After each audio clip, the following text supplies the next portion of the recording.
Hi everyone, and welcome back to the Soulcial Club with your host Angee Sanchez Garcia, where we don't gatekeep and we help women thrive.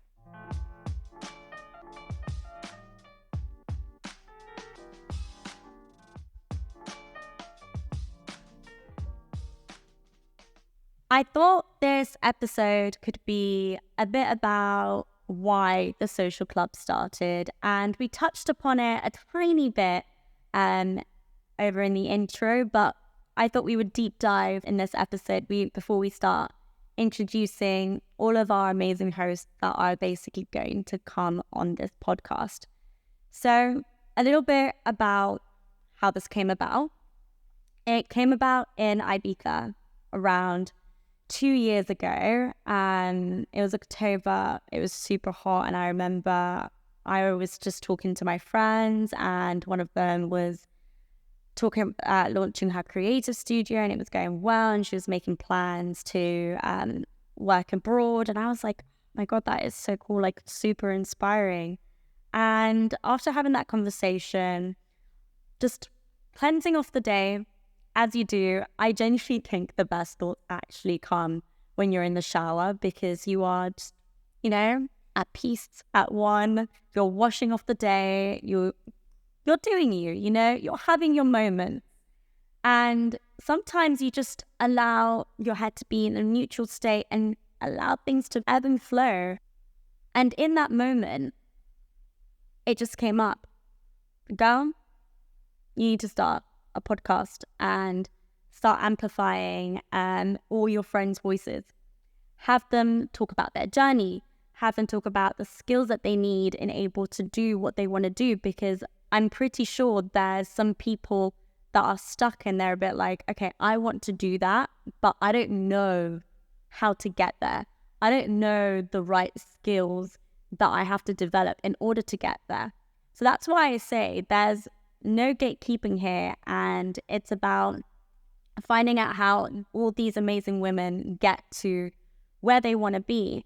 And to be fair, most of the people that I'm going to have in here haven't even finished their journey. They're still on their journey to that end goal. So I'm really excited to hear everyone's stories and also share their amazing stories with you.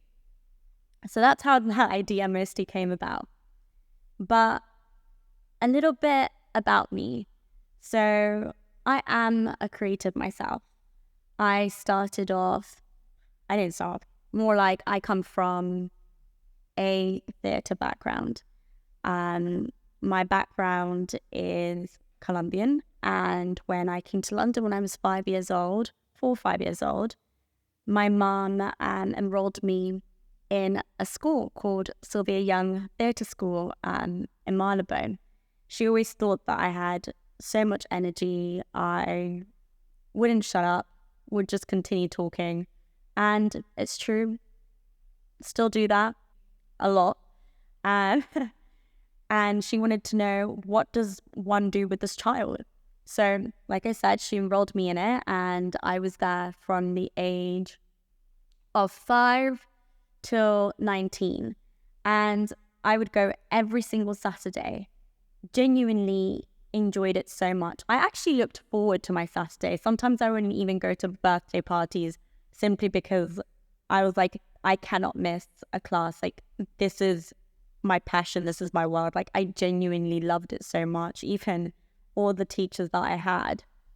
And it was just really inspiring because it then allowed me to become more confident as a kid, and also made me realize that I wanted to be an actress from a very young age. So utilizing that, I pursued acting. I studied theatre at Roehampton University. I did it for 3 years, and during that course, I kind of lost myself. I wasn't sure I wanted to do it. To be fair, not to put the teachers down, but I just felt like there's a word in Spanish que es desanimar, and I'm trying to think of it in English. Oh, that is a word. Demotivated. Also discouraged. I just felt like I I didn't know if I would truly enjoy this. They were really hitting things back home with reality of how it might potentially be. So I took a bit of a gap from the age of 21 to 24 when it came to acting, and I pursued becoming a content creator. It was very much the new thing, and I enjoyed fashion, dressing up. I wanted to become a stylist. So I used this opportunity of becoming a content creator to help aid that career. I could say I did pretty well. I got amazing campaigns from Pandora to Abercrombie and Fitch, to Barber, even River Island. I got a lot of amazing opportunities behind it, which I'm super grateful, which then led me to what I do now, which is a strategy consultant within creator commerce. And that's what I currently dedicate myself to. And I finally plucked up the courage to then, of course, start this podcast. So a question that I genuinely get a lot is, how on earth did you go from theatre to becoming a strategy consultant within creator commerce? To be fair, I'm not going to lie, I had to learn a lot of skill sets, but that was mostly because a lot of my jobs were very much people facing. A lot of it was like learning on the fly, problem solving, analyzing things on the spot, trying to figure out how I can fix something really quickly. And to be fair, that mostly came from my experience being a technical consultant for Apple, which was a lot of fun. I did it for around 3 years, met incredible people again. And again, that place was just full of creative people, which were always inspiring. We had like photographers, guitarists, singers, videographers. So you genuinely learned a lot, but mostly as a technical consultant, you had to really learn on the fly. Like if someone came to you with an issue, you had to solve it straight away, mostly within 10 to 20 minutes. So what I did, I used that experience and mostly adapted it into the role that I am. So if someone is having an issue, like let's say like within their data, you see a bit of a spike, you need to be able to explain and analyze and be like, okay, why has this spike then? How do I solve this quickly? What are the next steps that I have to do? So it's really I would say the key is really to develop that. And the only way you can develop that is by really putting yourself into situations that you are getting prepared to fail. I've become so open to these mistakes.